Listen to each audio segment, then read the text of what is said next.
Hello students, तो स्वागत है आपका फिर से आपके अपने प्यारे से यूट्यूब चैनल वर्मा जी मैथ्स वाले पर। तो स्टूडेंट, आज से हम स्टार्ट कर रहे हैं ट्रिग्नोमेट्री के बेसिक क्वेश्चन की एक सीरीज़, जिसमें हम बेसिक से लेकर स्टैंडर्ड तक के मैक्सिमम क्वेश्चन को कवर करने की कोशिश करेंगे। तो आज हमारे पास क्वेश्चन नंबर 10, ठीक है। क्वेश्चन नंबर 10 में दिया हुआ है, given A is an acute angle and 13 sine A is equal to 5 evaluate 5 sine A minus 2 cos A upon tan A, ठीक है। एक फंक्शन दिया हुआ है हमारे पास, साइन ए की वैल्यू दे रखी है, ठीक है, और आपसे बोला जा रहा है कि आप एवल्यूट करके बताइए दिस फंक्शन की वैल्यू क्या होगी। सबसे पहले देखते हैं सोल्यूशन में कैसे क्या करेंगे, ठीक है भाई। तो हमारे पास जो गिवन डेट है उसको नोट कर लेते हैं। अगर गिवन डेट की मैं बात करूँ तो क्या दिया हुआ है, गिवन डेट की बात करूँ तो हमारे पास दे रखा है 13 sine A is equal to 5, ठीक है। अब जब भी आपके पास ऐसे क्वेश्चंस आएँ कि किसी एक फंक्शन की वैल्यू दे रखी हो, किसी एक रेशियो की वैल्यू दे रखी है और आपसे एक बहुत बड़े फंक्शन की वैल्यू पूछ रहा है, ठीक है। ये तो एक सिंगल रेशियो दिया हुआ है, यहाँ पर sign A, cos A, tan A एक ही फंक्शन में आ गए, तो ये काफ़ी बड़ा हो गया। तो हम क्या करेंगे, पहले साइन ए की एक कंफर्म वैल्यू निकालेंगे, क्योंकि यहाँ पर वैल्यू जो दे रखी है वो 13 साइन की दे रखी है, ना कि एक सिंगल ए की। तो हम क्या करेंगे, यहाँ से सिंगल साइन की वैल्यू डिफाइन करेंगे। उसके लिए हमें क्या करना पड़ेगा, 13 को उस साइड ट्रांसफ़र करना पड़ेगा। 13 हमारा इधर क्या है, मल्टीप्लाई में, तो उधर जाके क्या हो जाएगा, डिवाइड में। तो यहाँ से हम लिख सकते हैं sine A is equal to हो जाएगा हमारे पास 5/13। ये एक वैल्यू हो जाएगी, इसको हम साइड में कर लेंगे। अच्छा ठीक है, रेशियो के फार्मूले से हम लोगों ने पढ़ा है कि साइन का जो फार्मूला होता है वो होता है हमारे पास परपेंडिकुलर अपॉन हाइपोटेनस, ठीक है। तो यहाँ से दो चीज़ें निकल के आएंगी, एक परपेंडिकुलर की वैल्यू निकल के आएगी 5 और एक हाइपोटेनस की वैल्यू निकल के आएगी 13, ठीक है। अच्छा, दो वैल्यूज़ दे रखी हों या फिर कोई एक फंक्शन की वैल्यू दे रखी हो, तो हम क्या करते हैं, वहाँ से रेशियो फार्मूला लगा के पहले परपेंडिकुलर, हाइपोटेनस और बेस में से कोई दो वैल्यू निकाल लेते हैं। जैसे मैंने यहाँ पे इन दोनों वैल्यूज़ को फाइंड कर लिया है, ठीक है। उसके बाद हम क्या करते हैं, पाइथागोरस थ्योरम अप्लाई करके जो तीसरी साइड नहीं दे रखी है उसको हम निकालते हैं, ठीक है। तो हम ऐसे ही सेम यहाँ भी करेंगे। क्या, हमारे पास साइन ए दिया हुआ था, वहाँ से परपेंडिकुलर और हाइपोटेनस की वैल्यू आ गई है। अब हम क्या करेंगे, यहाँ से बेस की वैल्यू कैलकुलेट कर लेंगे, ठीक है। तो सबसे पहले क्या अप्लाई कर लें, पाइथागोरस थ्योरम। पाइथागोरस थ्योरम क्या होती है, पाइथागोरस थ्योरम आपके पास क्या हो जाएगी, हाइपोटेनस का square is equal to perpendicular का स्क्वायर प्लस बेस का स्क्वायर। हाइपोटेनस की वैल्यू क्या दे रखी है, 13। मुझे करना क्या है, बेस की वैल्यू फाइंड करनी। क्यों बेस की वैल्यू फाइंड करनी है, क्योंकि मुझे जो फार्मूला चाहिए, जो वैल्यू चाहिए, उसमें साइन ए, कॉस ए और टैन ए था।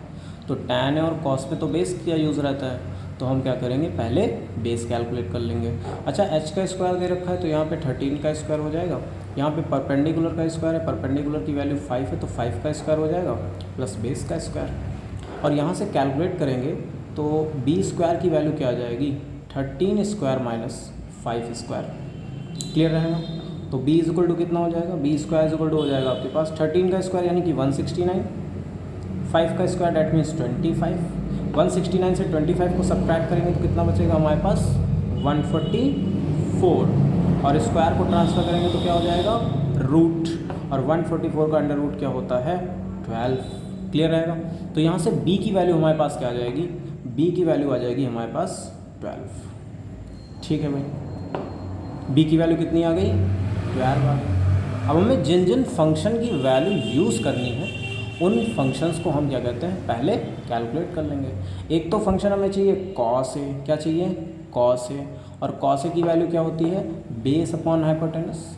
बेस की वैल्यू क्या दे रखा है, 12, हाइपोटेनस की वैल्यू क्या दे रखा है, 13। तो यहाँ से कॉस की वैल्यू क्या आ जाएगी, 12/13। क्लियर रहेगा, ठीक। सेम एज इट इज़ मुझे क्वेश्चन में टैन ए भी चाहिए, तो हम टैन ए की वैल्यू निकालेंगे। टैन ए की वैल्यू क्या होती है, परपेंडिकुलर अपॉन बेस। तो परपेंडिकुलर की वैल्यू क्या हो जाएगी, 5, बेस की वैल्यू क्या कैलकुलेट की, 12। तो दो वैल्यूज़ यहाँ से हमारे पास आ जाएंगी, एक कॉस की वैल्यू आ जाएगी 12/13 और एक टैन की वैल्यू आ जाएगी 5/13। क्लियर रहेगा, ठीक है भाई। अच्छा, जो वैल्यू में जो क्वेश्चन निकालना था वो हमारे पास दे रखा था 5 साइन ए माइनस 2 कॉस ए, और अपॉन में था हमारे पास टैन ए, ठीक है। इसकी वैल्यू हमें फाइंड करनी है। अच्छा, साइन की वैल्यू क्वेश्चन में दे रखा था, कॉस की वैल्यू मैंने यहाँ पे निकाल ली और टैन की वैल्यू भी हमने निकाल ली है। तो अब क्या करेंगे, सिंपली सारी वैल्यूज़ को यहाँ पे पुट करना है, सॉल्व करना है, आंसर आ जाएगा। क्लियर रहेगा, ठीक है भाई। देखते हैं क्या करते हैं।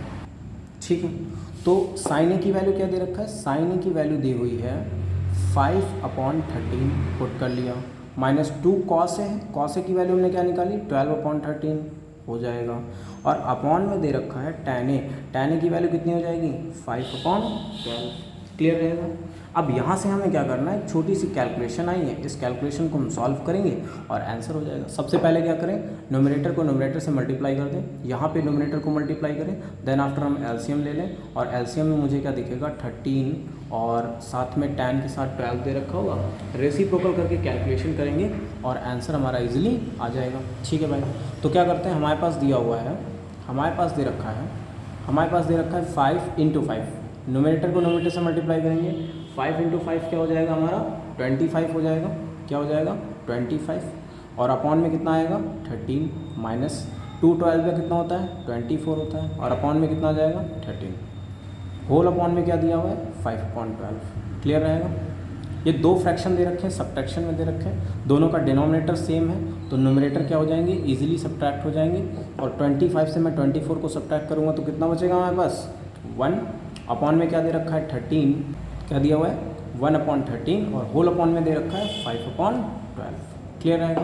यहाँ पर हम करेंगे रेसिप्रोकल, क्योंकि दो फ्रैक्शन कभी भी आपके पास एक फ्रैक्शन में बन के आ जाए तो हम फ्रैक्शंस को क्या करते हैं रेसिप्रोकल कर लेते हैं, और जो हमारा डिनोमिनेटर में फ्रैक्शन दिया होगा वो चेंज होकर क्या हो जाएगा, उसका न्यूमरेटर क्या हो जाएगा डिनोमिनेटर, और डिनोमिनेटर क्या हो जाएगा न्यूमरेटर। दैट मीन्स जो फर्स्ट फ्रैक्शन दिया हुआ है उसको हम एज इट इज नोट कर लेंगे, जो सेकंड फ्रैक्शन दे रखा है वो हो जाएगा हमारा रिवर्स, यानी कि 5/12 हो जाएगा 12/5, और यहाँ पे जो मल्टीप्लाई होकर आंसर आएगा वही हमारा आंसर। न्यूमरेटर को न्यूमरेटर से मल्टीप्लाई करेंगे, डिनोमिनेटर को डिनोमिनेटर से मल्टीप्लाई करेंगे, 12 को 1 से करेंगे 12 हो जाएगा, और 13 को 5 से करेंगे तो 65 हो जाएगा, and that's your final answer. Clear रहेगा।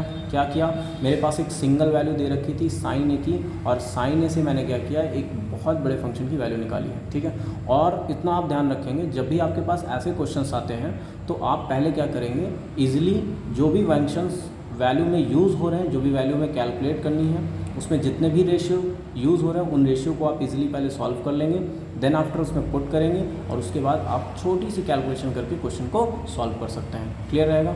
Thank you so much.